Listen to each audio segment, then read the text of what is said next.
assunto hoje é respirador oral. Aquela pessoa que respira por um lugar diferente, pela boca. Na verdade, você pode respirar pela boca ou pelo nariz. E aí, quando você faz essa respiração pela boca, pode trazer algumas questões. Mas quem vai saber trazer esse esclarecimento de uma maneira maravilhosa para a gente é a nossa convidada, que é a doutora Virgínia Amaral, que é fonoaudióloga. Bom dia, doutora. Bem-vinda ao nosso programa. Bom dia a todos que estão em casa também. Muito obrigada. Olha só, respirador oral, inclusive amanhã é o dia do cuidado, da atenção a essa pessoa que respira pela boca. É algo comum entre as pessoas? Que tipo de problema isso pode trazer, doutora? Bom, a respiração, ela deve ser nasal, onde o ar é filtrado, umedecido e aquecido. Então, por isso, quando a gente faz de forma nasal, ele percorre todas as vias que ele tem que percorrer da maneira correta. Quando a gente respira pela boca, nós não conseguimos fazer essa filtragem e todo esse esquema de limpeza desse ar. Dessa forma, nós temos algumas consequências. Quem costuma respirar pela boca vai ter mais crises alérgicas. Eles geralmente são pessoas que têm propensões a rinite, sinusite, as patologias como as questões asmáticas. Mas eles também podem fazer essas respirações por conta de hipertrofias de adenoide, hipertrofias de corneto, algumas malformações nasais ou alguns tumores nessa região nasal. O que você precisa saber é que o correto é respirar pelo nariz. E se existe alguma obstrução, está errado e é necessário você procurar algum especialista para que você possa realmente utilizar a respiração correta. Muitas pessoas usam essa respiração pela boca durante o sono. Na hora que dorme, abre o bocão e fica. E aí vem a questão do ronco, do barulho. É por isso? E o que é exatamente a adenoide, para quem está nos assistindo? Porque muito se fala disso. Adenoide, adenoide, adenoide. Mas o que é isso? Bom, existe essa hipertrofia adenoidiana, a hipertrofia de adenoide, que sim, está ligada também às questões de respiração oral ou respiração bucal, como chamamos. Essa hipertrofia é como se fosse uma massa que a gente tem nessas regiões e ela, quando aumenta de tamanho, cresce, ela faz com que o ar não consiga passar. Como eu falei para vocês, isso ocorre também com outras estruturas que nós temos nessa região nasal, que são os cornetos, que também podem hipertrofiar. Quando a gente está dormindo, que ocorre o ronco, ele ocorre por uma obstrução nessa região, nesse canal onde existe a passagem do ar. Então, se eu preciso respirar, o ar precisa passar, mas a minha língua cai para trás, ou tem uma obstrução, tem uma região que não consegue fazer a passagem do ar, a gente acaba roncando. E esse ronco também é preciso tratar, porque o respirador oral, se ele respira de forma oral, ele não consegue dormir bem, ele não consegue desenvolver bem suas funções. Se for uma criança que desde pequena tem essa respiração desorganizada, a gente pode ter um crescimento craniofacial desestruturado. Olha só. Exatamente. E nós que trabalhamos com a voz também podemos ter problemas vocais relacionados a essa respiração incorreta. Então, por isso é necessário a gente buscar o tratamento, ter atenção e tentar melhorar. O respirador oral, ele tem mais possibilidade de desenvolver a apneia, por exemplo, que é aquele momento onde você tem uma parada durante o sono, pequenas paradas respiratórias. Isso pode acontecer por conta de uma respiração que está acontecendo da maneira errada? Pode ocorrer sim. Inclusive, não só pode ocorrer, como a gente tem que ter atenção para isso. E as crianças, além de tudo isso que eu falei, elas podem ter problemas escolares por conta da respiração oral. Imagina uma pessoa que não dorme bem, porque não respira bem durante o dia. Isso desconcentra, faz com que essa criança tenha déficit de atenção, tenha problemas escolares. Então, muitas vezes, os pais não sabem qual é a causa que está fazendo com que o seu filho não consiga ir bem na escola. E se você tiver um prognóstico, tendo um bom diagnóstico, você consegue ter um bom prognóstico do seu filho. Olha só, que conversa maravilhosa, que conversa interessante. Mas olha, a gente também tem algumas perguntas dos nossos telespectadores que desejam fazer para você, doutora. Vamos ver o que é que o povo quer saber? Vamos ver aqui as perguntas que a gente recebeu para a nossa fono.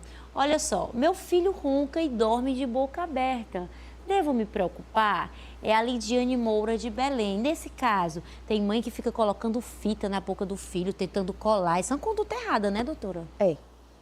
O interessante é você procurar o profissional para que o profissional consiga fazer o diagnóstico correto e evoluir da maneira correta. E ele vai instruir essa mãe da maneira que ela deve agir com o seu filho. Se deve se preocupar, sim, deve procurar um especialista. Olha só, já fica ligadinha e procura ajuda para você não ter esse tipo de problema. Vamos a mais uma pergunta dos nossos telespectadores para nossa querida convidada, a fonoaudióloga, doutora Virgínia Amaral. Olha só, como corrigir a respiração pela boca? É a Janaína Barbosa de Teresina. Quais os passos, quais os métodos, o que pode ser feito, doutora? Primeiro é necessário a gente saber o motivo. Então, se for um motivo de uma obstrução a nível que precise de uma cirurgia, seria um quadro cirúrgico.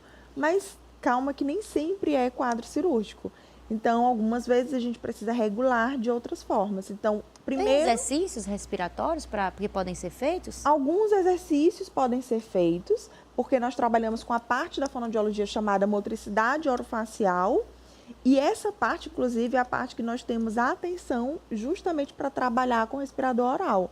Mas, para isso, a gente precisa primeiro diagnosticar e saber o que está causando essa obstrução para entender por que essa pessoa está respirando pela boca. Sabendo o motivo, a gente consegue fazer o tratamento. Se for um caso cirúrgico, adenoide, que é lá que eu explicou anteriormente, que é exatamente esse acúmulo de uma massa, de um tecido, precisa retirar cirurgicamente. Se não, tem toda essa questão da motricidade orofacial, é isso? Isso. Olha como eu tô sabida, menina. Estou aprendendo tudo hoje aqui no nosso quadro Saúde em Dia. Temos mais perguntas? Vamos conferir? Pergunta dos nossos telespectadores. Qual a relação da respiração com a fala? Essa é uma excelente pergunta. É o Antônio de Sá, do Rio de Janeiro. Doutora. Total relação.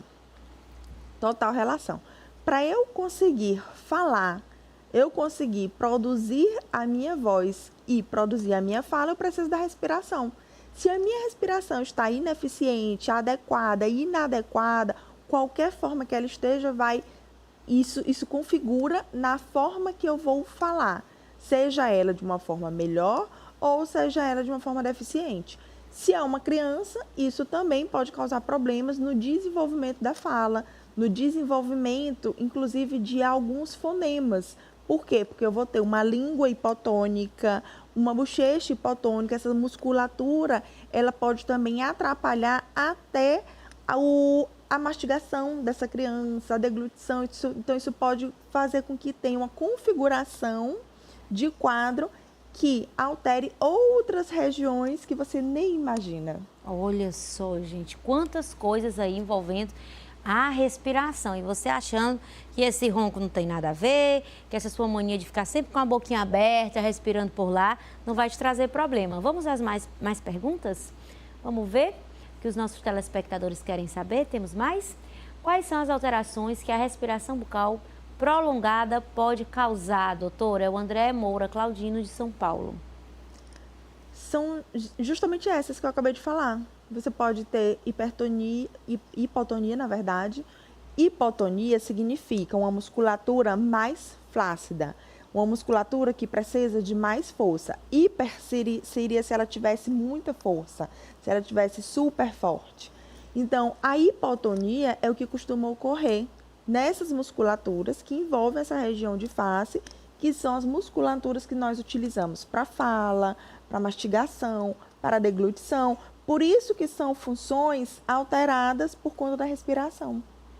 Entendi. Olha só, que curioso. Como o ser humano tem seu sistema respiratório ali tão delicado, complexo, e como muitas vezes a gente negligencia essa parte do cuidado, não é, doutora? Sim. A gente se preocupa com a manchinha que aparece, com uma dor que eu senti não sei aonde, mas quando o assunto é a respiração, demora as pessoas muitas vezes a procurar um profissional da fonoaudiologia, o que poderia resolver de maneira tão prática, não é isso, doutora?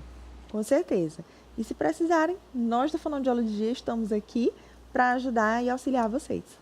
Temos mais perguntas, Brígida? Vamos a mais perguntas dos nossos telespectadores? A nossa última pergunta: por que não é recomendado respirar pela boca? É lá de Fortaleza, o Paulo Lima. Justamente para que a gente consiga obter o que é necessário, que é filtrar, umedecer e aquecer o ar.